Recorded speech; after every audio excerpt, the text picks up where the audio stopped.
LegalizeFreedom.com. Why are we here? Where do we come from? Where are we going? From the nature of reality to the future of humanity.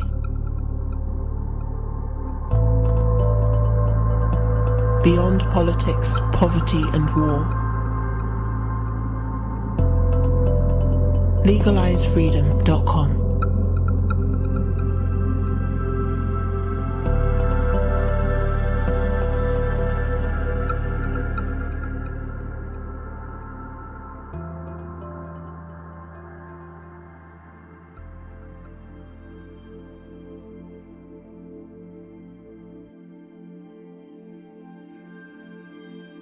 Greetings and welcome once again to LegalizeFreedom.com. I'm your host Greg Moffat, and my guest today is Thomas Lombardo, who joins us to discuss his book, Future Consciousness, The Path to Purposeful Evolution. How do we create a good future?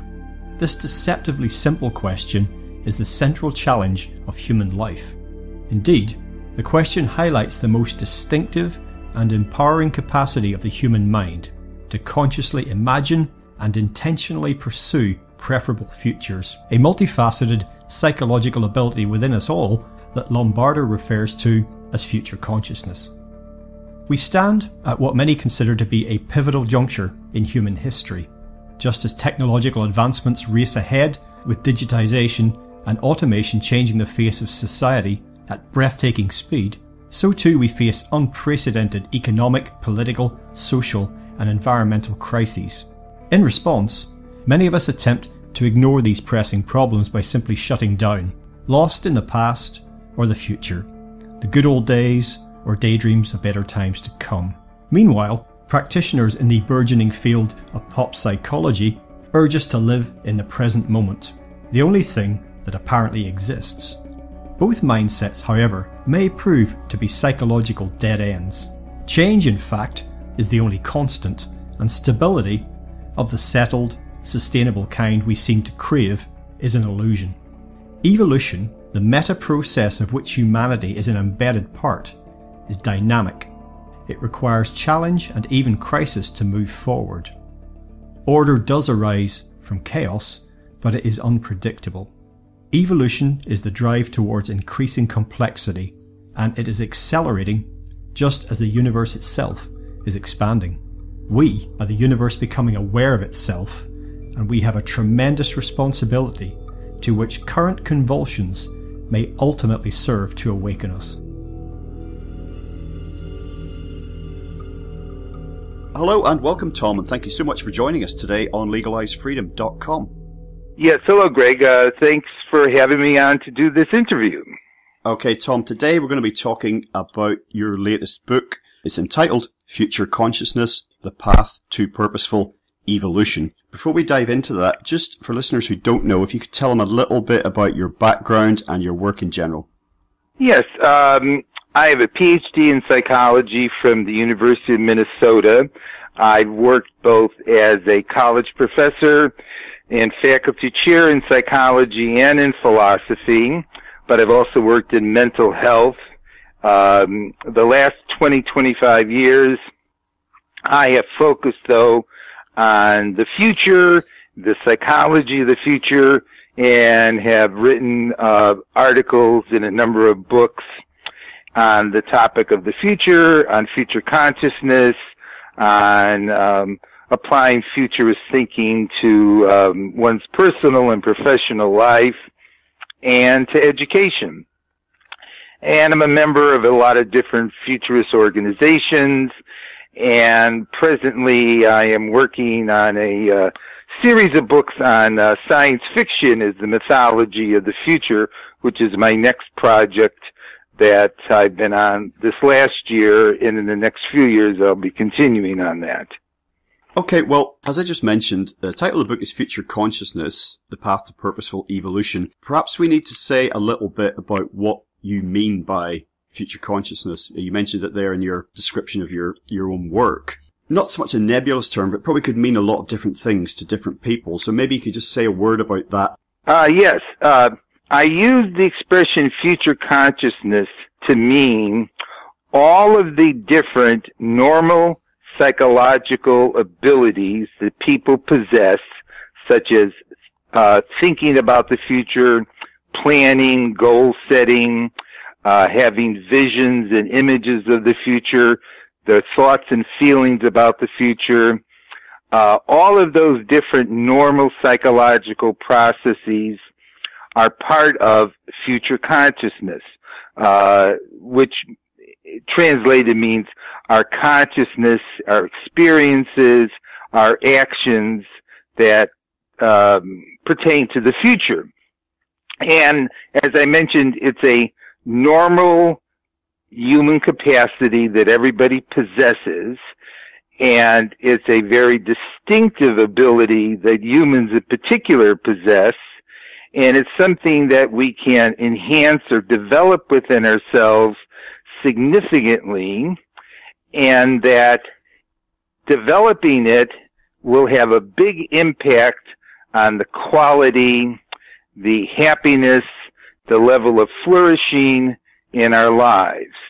And in many cases, the problems that we face in life are due to deficiencies or weaknesses in our future consciousness. So my book is about that, among many other things. Okay, and there's many people who feel at this point in time where we find ourselves as a species, early part of the 21st century, that we're facing a lot of difficulties, existential crises through to very material problems on a number of fronts. There's a great deal of strife and conflict. We have environmental problems. We have economic problems. We have ecological problems in terms of, population and resources. And it feels like sort of a never-ending cascade of bad news stories, really. And your book addresses all of that, but it's actually quite a challenge to it, to the sort of the mode of thinking that we find ourselves in at the minute. Ultimately, it's very optimistic. It's sort of a call to arms, I suppose, or I found it most inspiring, I have to say, in the face of all these problems that I've just mentioned. Yeah, so thank you.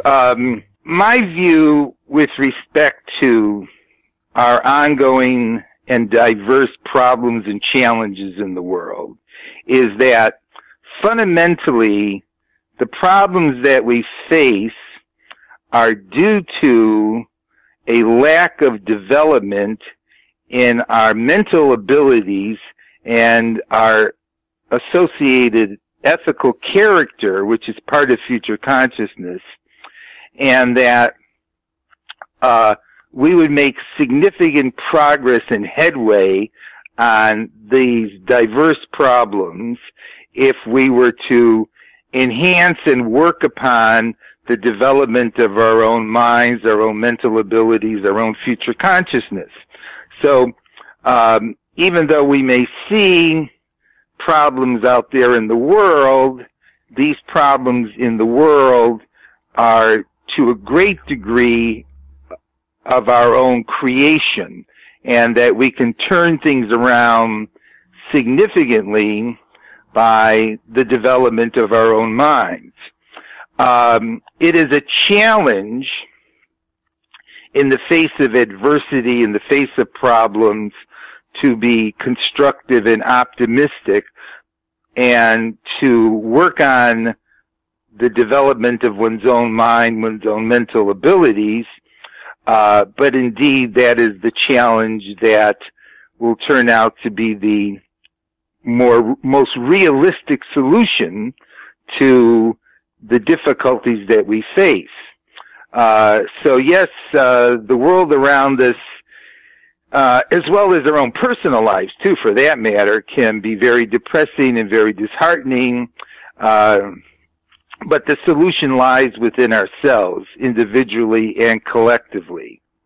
Okay, so we have a number of issues that we just mentioned that seem to be getting worse rather than better. There are developments and improvements that give us cause for optimism and hope, but many others, certainly if you pay attention to the mainstream media, that are doing the opposite. And there are certain problems that appear to be utterly intractable questioning what is it that turns some of these issues around, issues that people cannot see a solution to. For example, in the news at the moment, we have President Trump deciding to move the US Embassy in Israel from Tel Aviv to Jerusalem.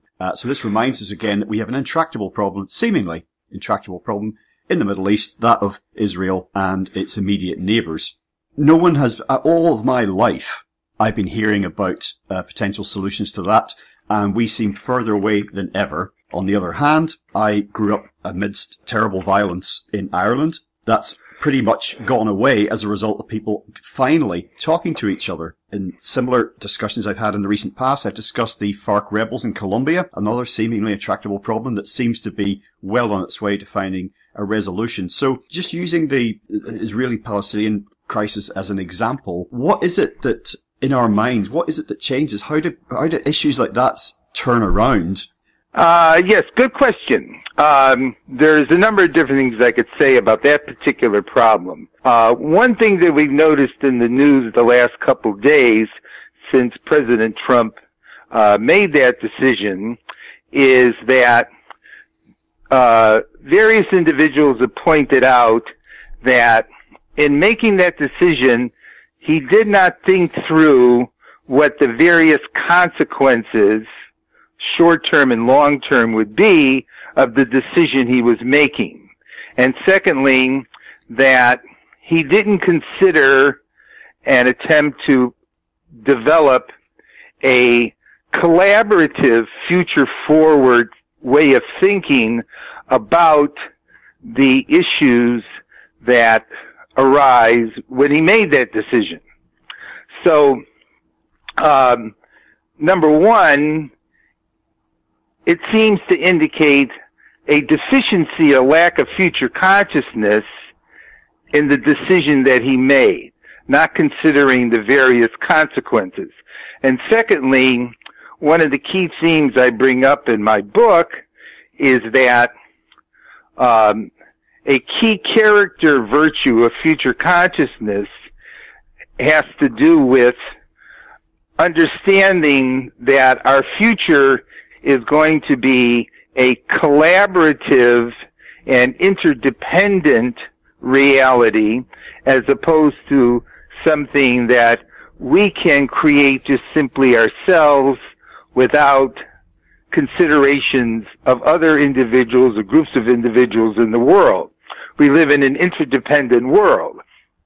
And so the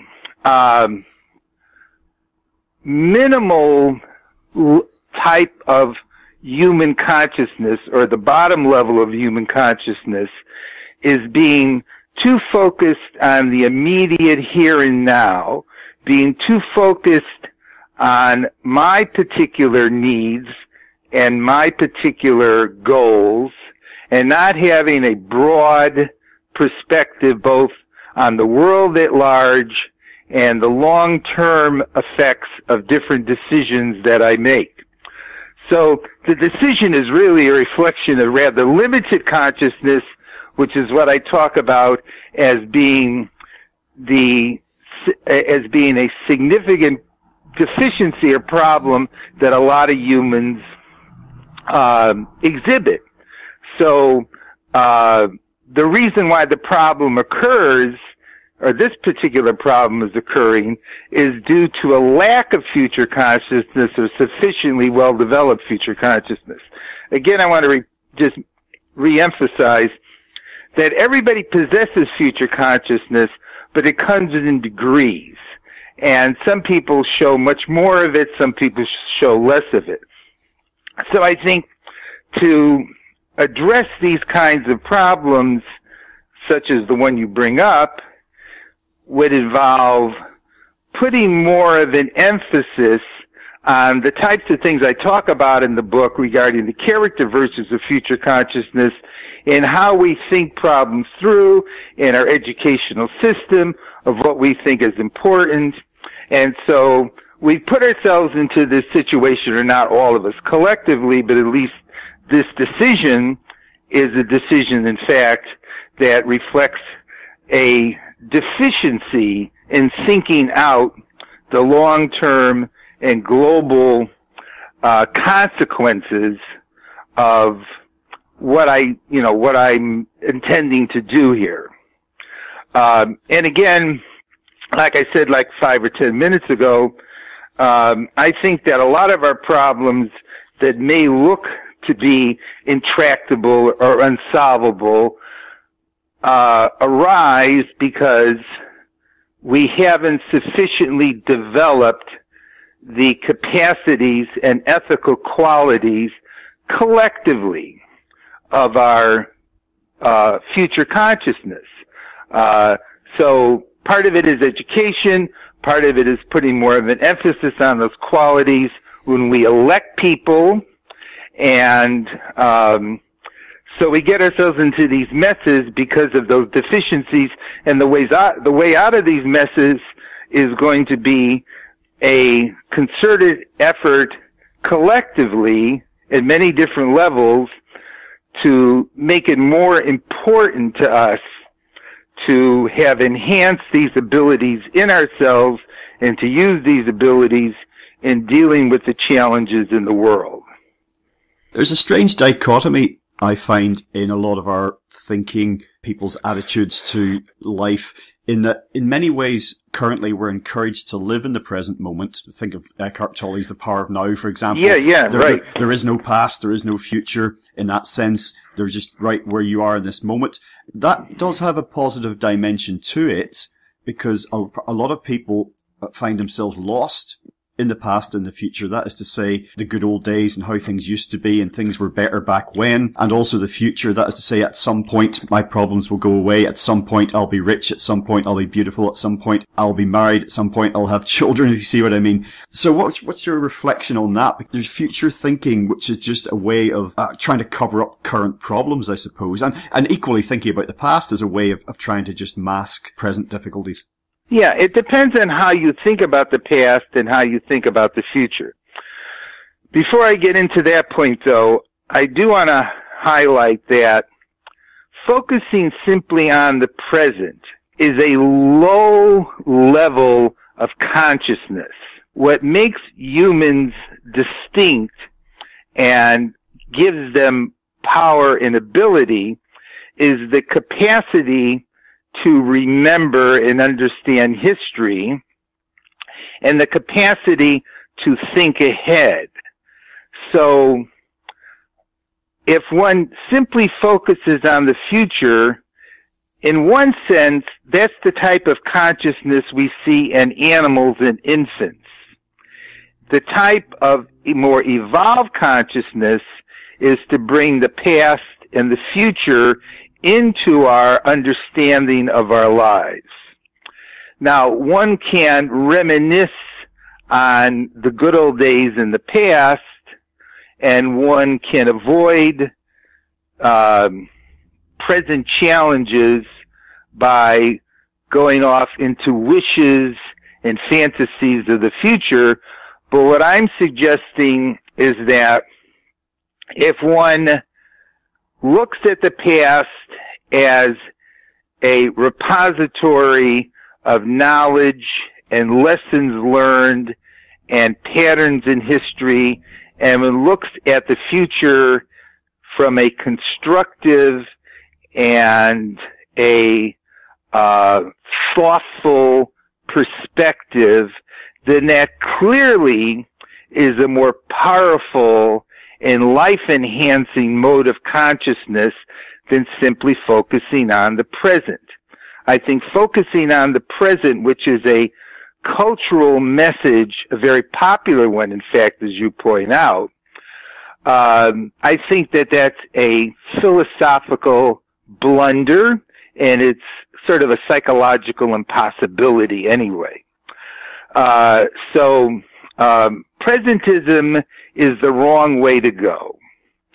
We shouldn't be thinking that the past was better than today, or we shouldn't be trying to run away from the present into the future. Rather, we should be deriving knowledge and understanding from the past, using that knowledge and understanding to thoughtfully and constructively think about the future. That's the solution, not focusing on the present.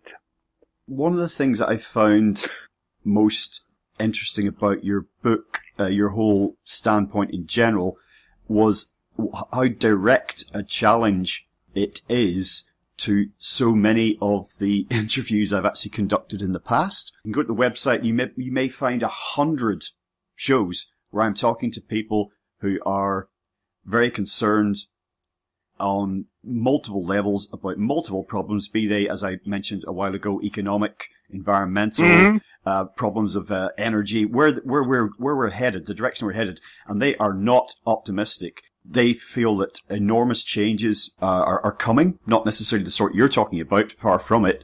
The whole idea that stability and sustainability being these things that we should strive towards, but the change is the only constant. Actually, anybody who's lived for any amount of time will understand that.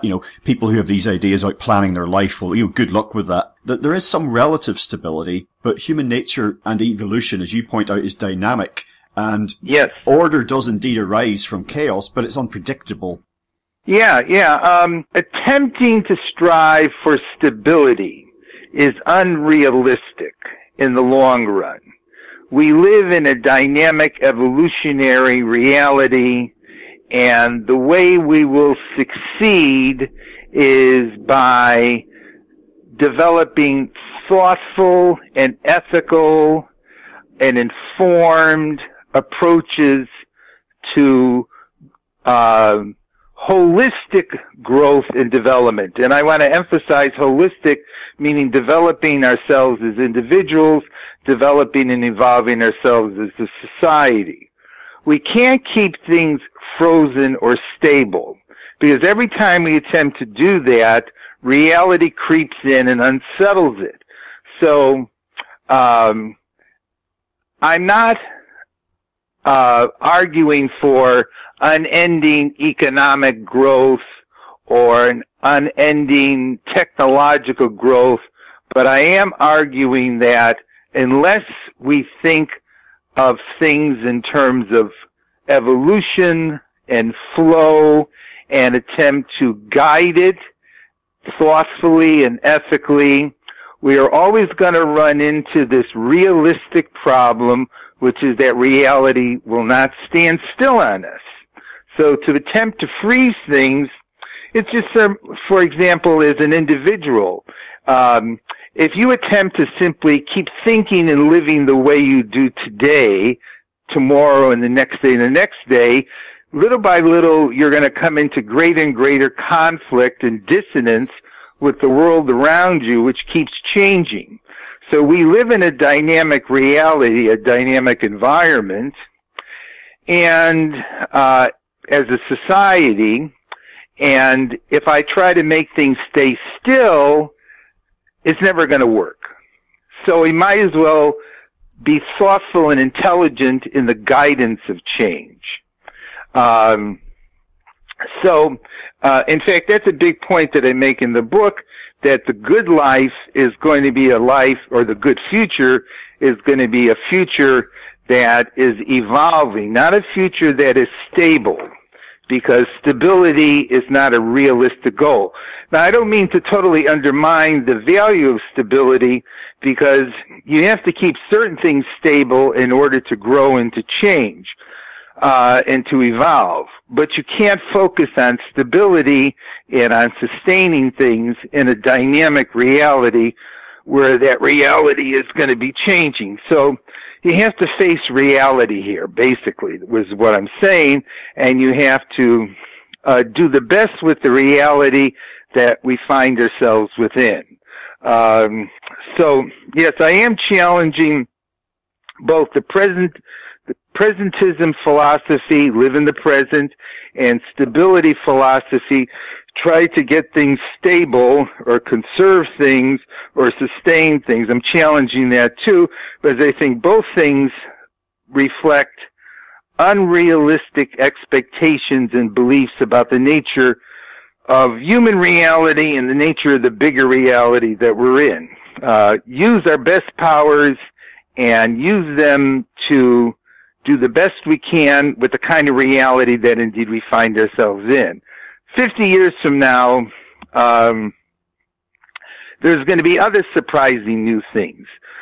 So, like, one of the key virtues I talk about in the book is courage, because there's going to be a certain amount of uncertainty to life, and a certain amount of uncertainty to the future. But you can't run away from it and hide in a corner, and you can't try to stabilize things and protect yourself against a world that's fundamentally going to continue to be transformative. Now, you mentioned technology there in terms of, like, not advocating or envisioning unremitting technological progress per se, particularly not if it has an economic or resource kind of dimension to it. We can't have just everyone in the world is not going to be having 2 cars and air conditioning and a giant refrigerator that you can walk into, for example. Yeah. Or maybe they will, but that remains to be seen. But technology it's another area that I have done quite a lot of work on, and many people feel that the utopian, as they see it, are slightly unrealistic visions that sort of the Elon Musks and the Ray Kurzweils of this world have about the future is a way of distracting ourselves from current problems, even though some of these technology gurus are saying, no, wait, I have a vision here of how we can get past some of these problems.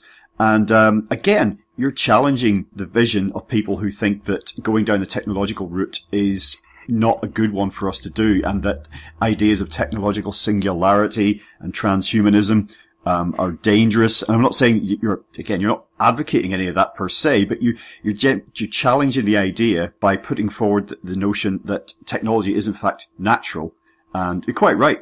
That's what sets human beings apart from most other life forms on the planet, is that we've used technology from the earliest days. And we are in fact cyborgs. Yes, right. Yes, I bring that point up in the book, that we are cyborgs, and we've been cyborgs for millions of years, since we began using tools, building artificial habitats, creating utensils, all the different ways in which we use technology. What I would say on technology in the future is that technological development or evolution needs to be guided by wisdom, needs to be guided by ethical and thoughtful future consciousness, so that as we develop technologies, we think about what the benefit is going to be to both humanity and to the environment. I do believe that at this point in time, the primary motive or purpose behind a lot of technological development is to make more money, or to make money. That is, we sell products, we create products and we sell products as a way to make money. Or we develop products or we develop technologies as a way to increase our power. Our main motive or main goal behind technological development must instead be based on fundamental ethical and human values and environmental values, regarding whether or not this technology is going to benefit us in those respects, and whether, when we think out the consequences of it, and we can't always think out all the consequences of it, it's going to do us some good in terms of our mental, our ethical, our social, our ecological well-being. And I think that in that regard, we often do not proceed in that direction. But the answer is not to give up on technology, because humans would not be humans without technology, but not to see technology per se as the solution, but to see human development and conscious the development of human consciousness and wisdom as the solution, whereby we use those enhanced mental abilities and values to guide our technological development. So don't give technology up. Don't think, on the other hand, that it's the solution to things. Rather think that through conscious human development and the development of wisdom, we can guide technology toward positive ends. Technology itself won't do it. It's the human mind and the human mind's evolution and how we use technology that's going to do it. Because obviously there's lots of technologies that we have developed for reasons, various reasons that have not been of benefit to humanity or to the environment. Certainly, there are a lot of problems with, as you say, technology created pretty much to not to fulfill needs, but to create needs and then to fulfill those with for monetary gain. And technology, as you say, should be facilitating evolution of the mind, not degenerating it, which a lot of kind of popular technology does. So I mentioned earlier about technology as a way to kind of avoid current problems, with the technological visions of the future. And in terms of thinking of, say, for example, Maslow's hierarchy of needs, and where human beings are right across that spectrum, more or less. Some people can only focus on what they're going to eat next, and will they have shelter over their heads. Other people are at the self-actualizing stage, and some critics of technological development, where things are headed, so they are critical of a lot of what, as I mentioned earlier, what they see as utopian visions of the future. They feel that some of these ideas would be more credible if humanity's basic needs were being met across the board. Now, that can all get a little bit circular, because a lot of tech advocates are saying we can help with environmental concerns, with resource problems. We can raise all of humanity up if we develop in this direction. Other people are saying, well, perhaps we should forget about Mars One and, day trips to the moon until we basically feed everyone. Yeah, I'm definitely of the view that, for example, the exploration of outer space is of benefit not simply to pie in the sky idealists who want to create settlements on the moon and on Mars. I think we learn a lot by the space initiative. We learned a lot about the Earth and the Earth's ecology by putting satellites up. And it gives us a better perspective on the reality that we're in, that we're around the Earth, and that we're in a solar system, and that we're part of a big grand scheme of things. By going out into space, we understand and appreciate that more. And we often find solutions to problems on the Earth by expanding our vistas outward. Now, people who are concerned about taking care of the fundamental human needs, Maslow's hierarchy is a little misleading, because people, even if they're concerned about where they're going to get food and water and shelter, they have other fundamental needs that would help them immensely in their own psychological well-being that Maslow puts higher up on the scale, on his pyramid, that would increase human happiness significantly if we also thought about those too. We can't just simply think that we're going to make people content and happy just by giving them food and water and shelter. We have to think that people will only feel really fulfilled in life when they have their higher needs addressed, as what Maslow calls their higher needs addressed as well. So, all people, well, I won't say all people, but a great bulk of people need some overall sense of purpose and meaning in life. They need some sense of how they fit into the big scheme of things. And so you can't just focus on trying to address the lower needs, Maslow called the lower needs. You have to think about how to address those higher human aspirations and goals too. And again, I would go back to what I say in my book, is that if one develops one's mental capacities, one's consciousness, one's ethical character, one's ability to find purpose and meaning in one's life, that will immensely benefit the overall level of human happiness and fulfillment in people. And by doing those things, we will become better problem solvers for what might be considered the more mundane aspects of human life too.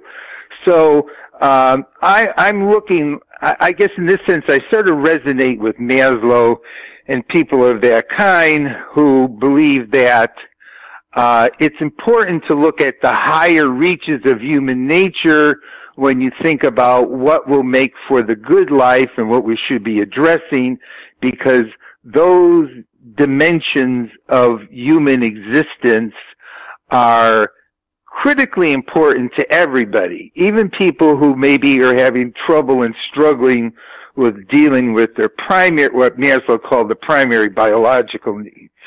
So I don't poo-poo space exploration because it sort of gives us a sense of the big picture of things, and it gives us a sense of our place in the cosmos. And I guess I've always felt that way. Yeah, well, thought that occurred to me then is, there is a great sort of postmodern denial of meaning and purpose in life, in the world or even in the larger universe, which kind of leaves us, certainly in modern Western industrial society anyway, that no matter how our material needs are being met, no matter how wealthy we are, for some people, there's never enough because the whole thing's pointless anyway. And this, of course, ties in with the idea of living in the present, especially if it's a sort of hedonistic living in the present. You've got to get what you can get now because, you're going to die soon. Yeah, and that's a terrible attitude. That's a terrible attitude. Part of the meaning and purpose we find in life, we create ourselves. Part of the meaning and purpose we find in life has to do with the world that we live in and the people and nature and the universe as a whole. I think the postmodernists, or whoever would be saying this, that, excuse me, life has no meaning, life has no purpose. I think that that's just entirely misleading and just plain wrong. That meaning and purpose in part does get created by us, but so what? That's good. Meaning and purpose to some degree is found in the world at large, and that's good too. It's both factors. And to throw your hands up in the air and say there is no meaning and purpose in life is philosophically and psychologically nihilistic, fatalistic, ridiculous, and what are going to be the consequences of it? One thing that you brought up earlier, which I'll just toss in right now, is that optimism and pessimism have self-fulfilling prophecy effects. That is, if you think pessimistically, and out of that you also end up thinking nihilistically, and you end up feeling like there's no point to anything, then that's not exactly, but that to some degree is going to be what you end up living and creating. If on the other hand you have a realistic and constructive optimism and look at things and see and think that there's going to be ways we could try to figure out or make things better here, that has a self-fulfilling prophecy effect too. So the postmodernists may say life has no meaning, and in effect that's the kind of life that they end up leading, is a life with no meaning. But people find having a life with no meaning depressing. And so they end up being depressive critics of the world that they're in. And they feel that way themselves. And so it depends on which approach you pursue, but I think realistically, meaning and purpose and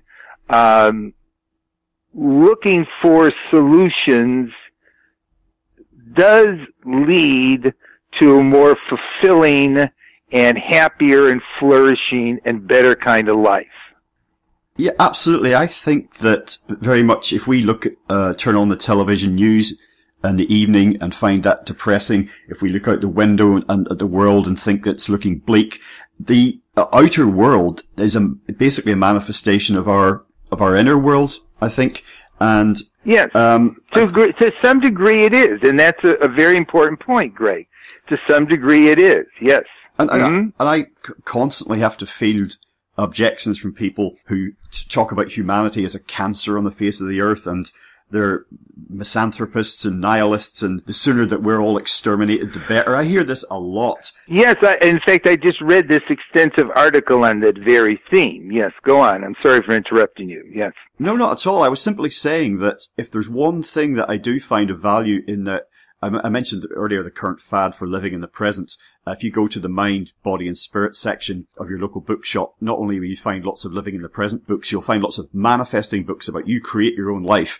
And although many of those are very superficial and misleading, there is a degree to which if you decide that you're going to be happy, that you can be, for example, if you decide that you're going to be well, that you can be, simply that our minds do actually have an effect on our bodies. The placebo effect demonstrates this. So, oh yes, in fact, yes, I think almost every physical disorder has a psychosomatic component to it. So one's attitude, one's beliefs, one's ways of thinking are clearly going to affect one's physical health for sure. There was something else you just said in there that I wanted to comment on too. If you turn on the news, you'll note that news stations generally focus on what's going wrong, what are the problems occurring in the world, or what are the problems occurring in politics or in economics, etc. There are many other sources of information or sources that one can turn to that would feed one's mind with a lot of other information and ideas that are both uplifting and positive. As it turns out, on most of the main parameters that we use to measure quality of life in the world, most of them we're seeing improvement on. Some of them we're not, but most of them we are. We get a particular skewed version of reality when we look at certain sources, and we get a different view of reality when we start to bring in other sources too. And so I'm not arguing simply that be optimistic even if the world is falling apart, but rather part of the reason why we end up being pessimistic is that we only look at certain sources and we don't look at other ones. You are what you eat. Your mind feeds on what it gets. And there's a lot of information, a lot of ideas, and a lot of things going on that are actually uplifting to the human spirit and uplifting to the mind and are based on, and are realistic and based on aspects of reality. So we have these selective sources of input, we have these selective perceptions, we have these selective interpretations, and all of that feeds into creating a very dismal and depressing and frustrating vision of reality.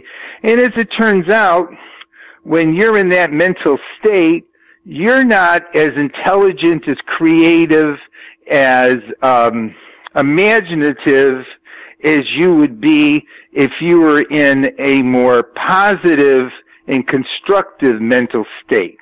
So that's part of the reason why this becomes has a self-fulfilling prophecy effect. If I get depressed all the time over what's going on, my capacity to try to address or fix those problems is actually diminished. So if you want the problems to stay the way they are, then focusing on those problems, obsessing on them, and looking at the world entirely in terms of what's wrong with it as opposed to the various things that are right with it or could be right with it, that's a guaranteed way to make things not improve or to make things even get worse. I remember having a conversation with someone a couple of years ago, and along these lines, and I mentioned a news magazine periodical that we have here in the UK called Positive News, and this guy came back at me saying, "Yeah, but nobody buys it." And it does seem like we seem to like, collectively, we seem to like the bad news stories. You know, I fire up my computer in the morning and I get the first thing I see on the internet is a news feed. Now, I've chosen to have that because I'm interested in current affairs. I want to know what we as a species are seeing. And I look at the balance of those stories, and generally speaking, they're all negative. If there are any positive, if there are any positive ones, they tend to be very superficial. You know, they're not positive at some kind of species or existential level. They're stories that are just designed to distract, ironically enough, from the negative ones. Mm-hmm. So I'm wondering, do we gravitate towards bad news stories because they sort of confirm a view of the world that's already there? Is it kind of like that self-fulfilling prophecy? Is it a vicious circle along the lines that you suggested? Yeah. In fact, this is a very good question, and I think that there's lots of different answers people have given to this kind of question as to why is it that we attend to and put our conscious focus on things that are going wrong or things that are negative. People in the media will say that bad news sells, good news doesn't, or draws your attention.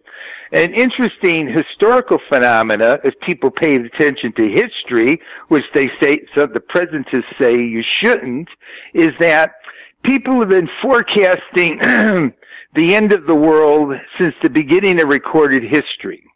And people have been seeing intractable problems with the world since the beginning of recorded history. That is, this is nothing new, that in fact we tend to focus on disaster and the negative and think that we only have another week or two to go before everything falls apart. This is something that has drawn the human mind to it for millennia. So what is it that attracts us? Now, one possible answer that pops into my mind right now, and I've thought about a lot of different answers to this, is that being constructive and trying to create something better both within yourself and in the world around you is hard work. Being negative and just throwing up your hands and saying that it all sucks is easier. And also, by seeing all of the problems out there, it distracts my attention from seeing what can I do in my own particular life and myself to improve my situation. So, it's almost like a way of avoiding responsibility for making things better if I look around me and I see everything that's going wrong, as opposed to think, what is there in my own individual life that I can do to try to make things better? But I also clearly acknowledge, and people have discussed this, why are we so attracted to chaos, disaster, mayhem? Why are we attracted to the dark side, so to speak? What is it psychologically that makes it easier for us to go look at what's wrong and then start blaming and just bemoaning than instead think of the good things in my life, the things in my life that I can improve and make better? And perhaps, the answer I gave, that it's harder work to evolve than to devolve, is part of the answer right there. But we've been doing this since the beginning of recorded history, this kind of thing. Yes, exactly. There was lots of people, the year 1000 was going to be the end of everything, and, on and on, back in time, in fact. And we all remember 2012, as an enormous non-event in many ways. Yes. No. Yes, I agree. Yes. Every year or two, not every year or two, probably every year, there's some impending disaster that somebody is foretelling. And, actually, although I feel a little, I have mixed feelings on this, I tend to avoid watching the network news. And I do that because they keep rehashing the same problems over and over again. They keep moaning and groaning about about one damn thing after another. And I will often turn on other channels which have more interesting and psychologically uplifting things to watch. There's various, science history channels which are very informative, and I like science fiction, which isn't all nihilistic or pessimistic, and it stimulates my imagination, and it gets me thinking about other possibilities besides what people focus on when I turn on the news. And there is one person in particular who I find it very psychologically aversive, even almost nauseating, to even listen to or watch on TV, although he is given more attention than anybody else.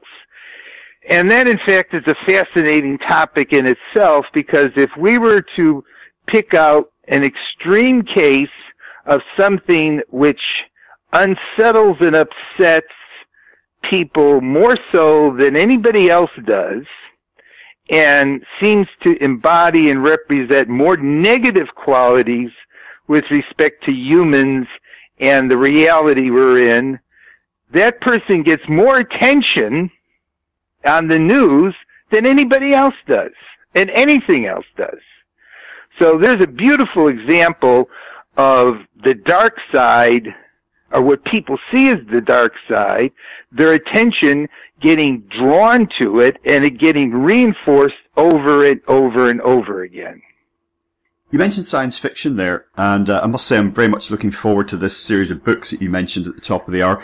But a lot of science fiction tends to be dystopian or post-apocalyptic, thinking of whether it's Mad Max or Blade Runner, whatever it happens to be. But equally, a lot of science fiction has turned into science fact, and it's a popular meme, isn't it, about how many of the technological things in our modern everyday life would once have been thought of as just magic or just an impossibility. Even electricity itself, would have been some kind of voodoo to past societies. Yeah.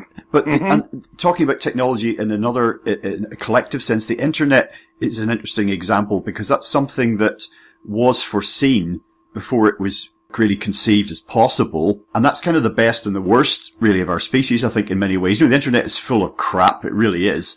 But yeah, it's taken us forward in so many ways. I interviewed the philosopher Peter Russell a few years ago, and I remember his book, The Global Brain, which came out in Yes, I read that. Yes. Yeah, 1982, and he made a little film about it in 1983. It also reminds me of a point you made earlier, that he pointed out in that when we saw the first picture from space, of the Earth itself, that did something to our consciousness. And I suppose where I'm going with this is, despite all the negativity and all the talk about doom and gloom, that evolution does appear to be accelerating, whether it's not so much on the physical level at the moment, but technologically, that it's like we're evolving through this forward thrust. Evolution itself is evolving just as the universe is expanding.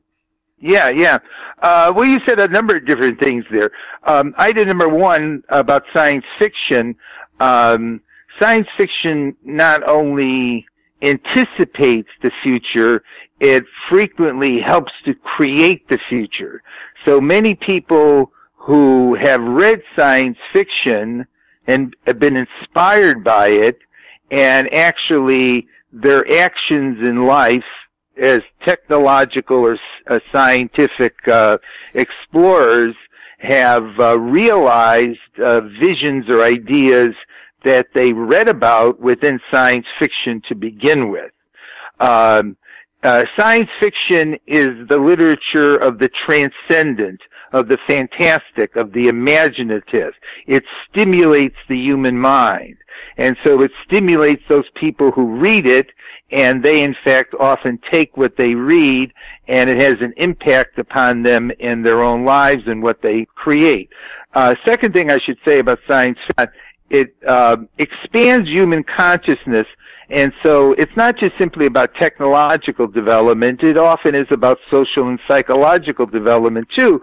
So a big part of it is utopian, dystopian thinking, or about the future evolution of humans.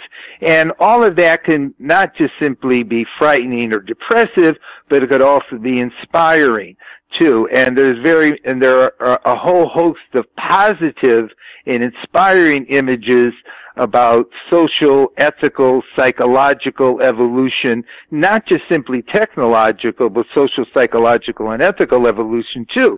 And people need to be inspired. They need to be able to see what are the positive possibilities and for them to be motivated by such positive possibilities. So science fiction enriches human imagination across the board, not just simply technological.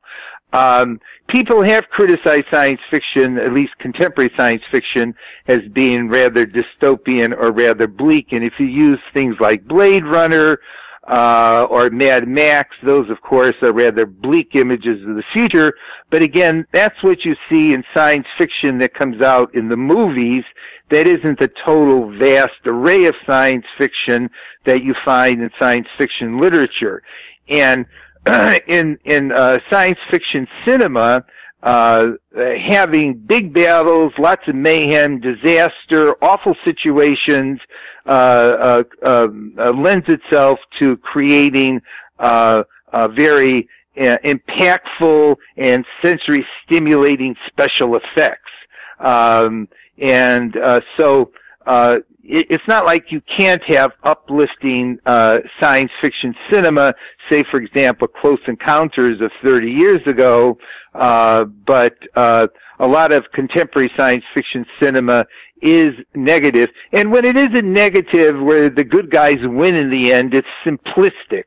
So we have the whole Avengers series, and it's one damn thing after another, one damn villain after another, one real big problem after another. But in the end, the good guys end up winning, and things are, of course, brought back to something better or something normal again. But even then, the positive images in those cases are simplistic. So I definitely think that science fiction provides a lot of stimulation, both positive and negative, for the human mind in considering the possibilities and inspiring possibilities and frightening possibilities of tomorrow. It expands one's consciousness in both directions. But it's not just simply about technology. Science fiction has a definite humanistic side to it as well, too.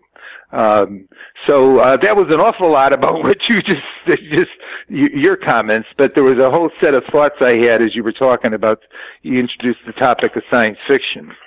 Talking about science fiction, I was actually, when I was talking about the internet earlier, I was reminded that I think it was called The Fountains of Paradise by Arthur C. Clarke. I can't remember when it came out, probably the 50s, I'd imagine, but he describes what's basically the internet in that book. And I remember reading that back in the 80s and thinking, oh wow, that'd be cool. You know, wouldn't it be great if you had a screen in your room and you could like have a selection of things that you're interested in filtered for you each day and it would just pop up, you know? Right.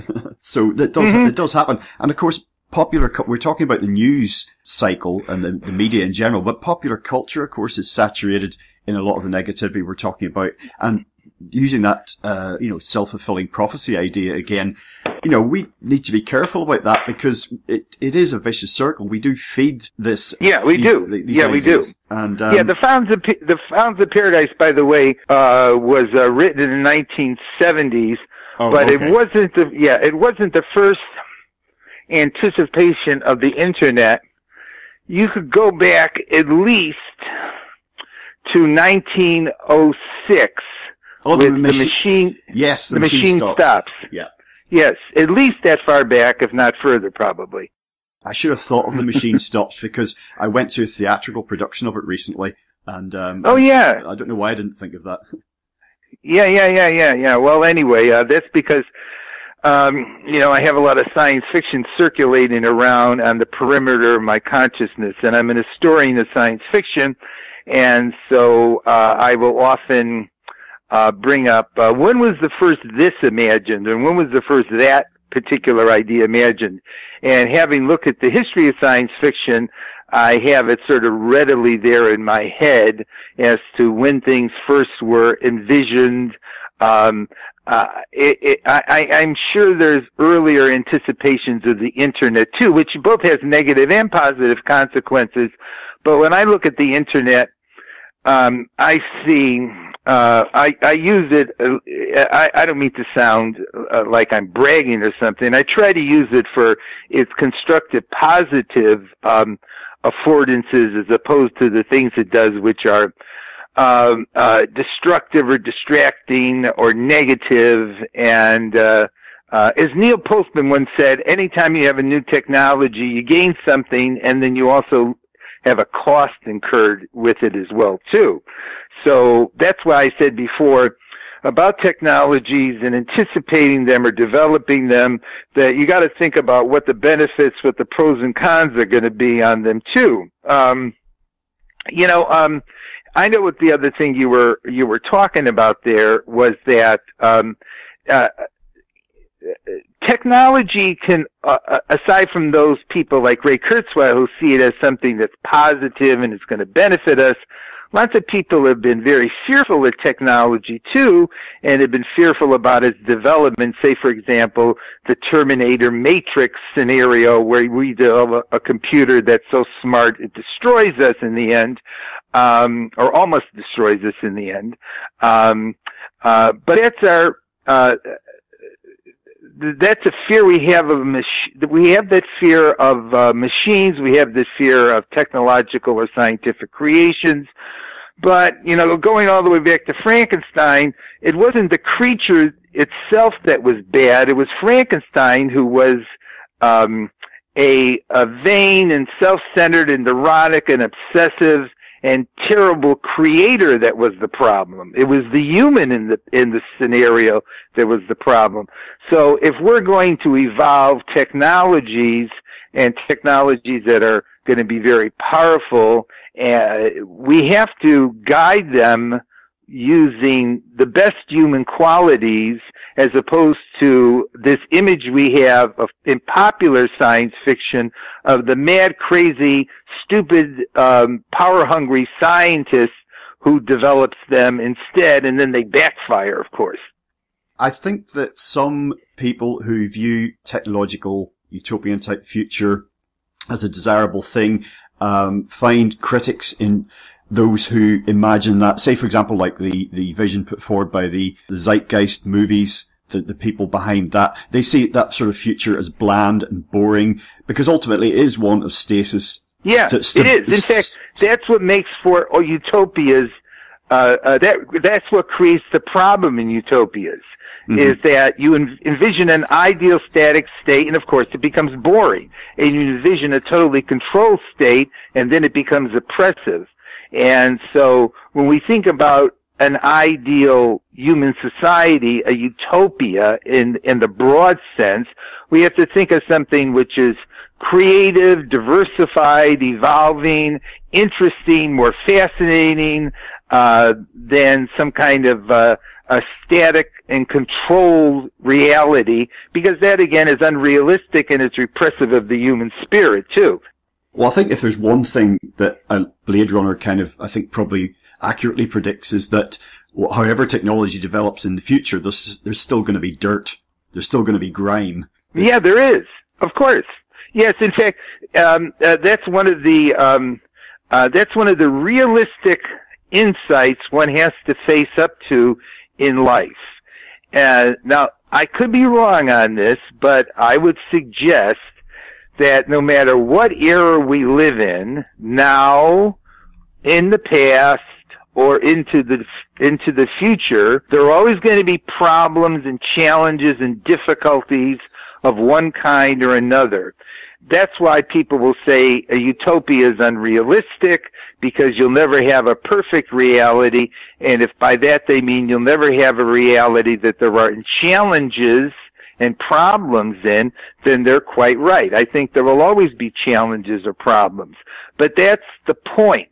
The point is, in a world where there's always challenges and problems and risks and threats and uncertainty, one can't throw his hands up in the air and say, the hell with it all, and it's just not going to work, and we're all going to fall apart and kill ourselves, or one can constructively work toward making the world better.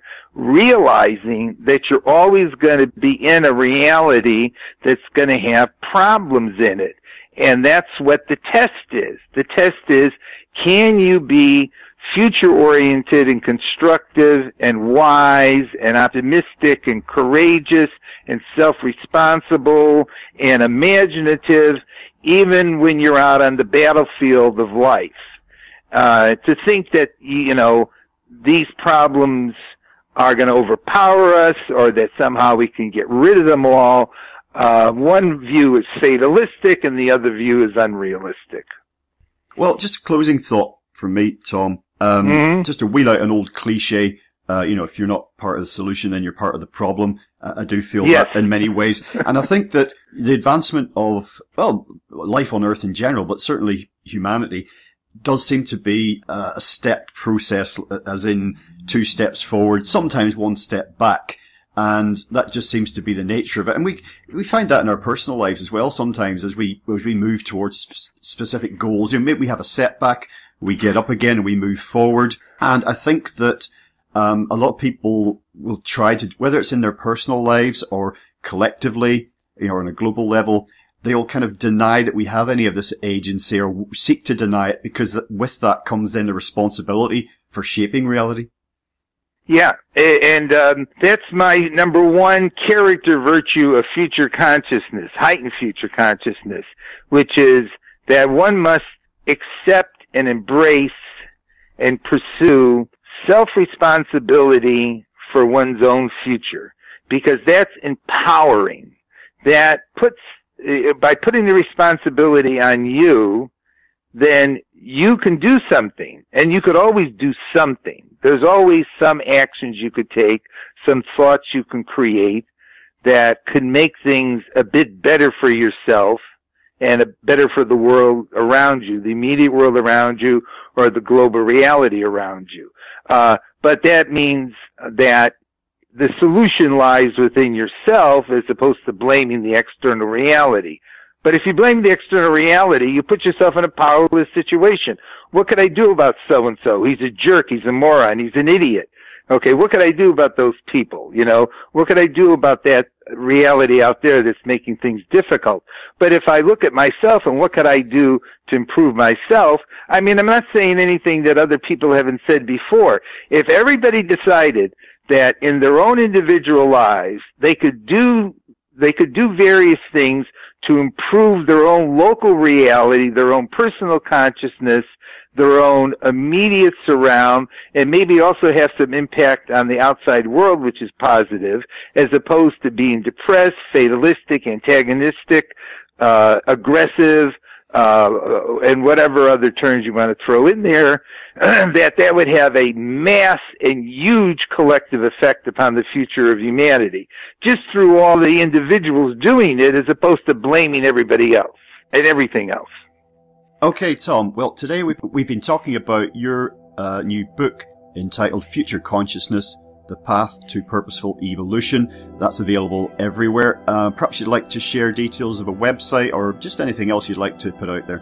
Yeah, well, I have a website, which is the Center for Future Consciousness, and I also have a journal which you can subscribe to, a newsletter that's online that you can subscribe to on the Center for Future Consciousness, and the website is simply titled that.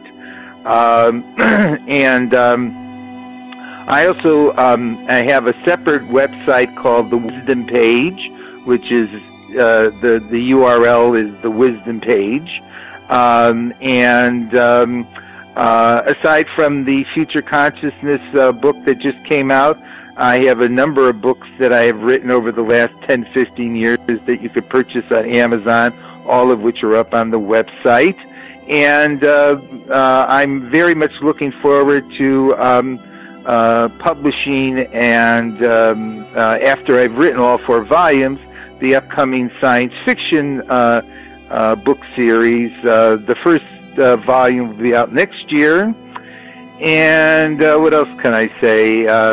I'm available for giving talks on either future consciousness or science fiction anybody can contact me through the website. And I also have Center for Future Consciousness has a Facebook page as well, too. Splendid. Well, Tom, once again, thank you so much for joining us today on legalizefreedom.com. Yes, thank you, Greg.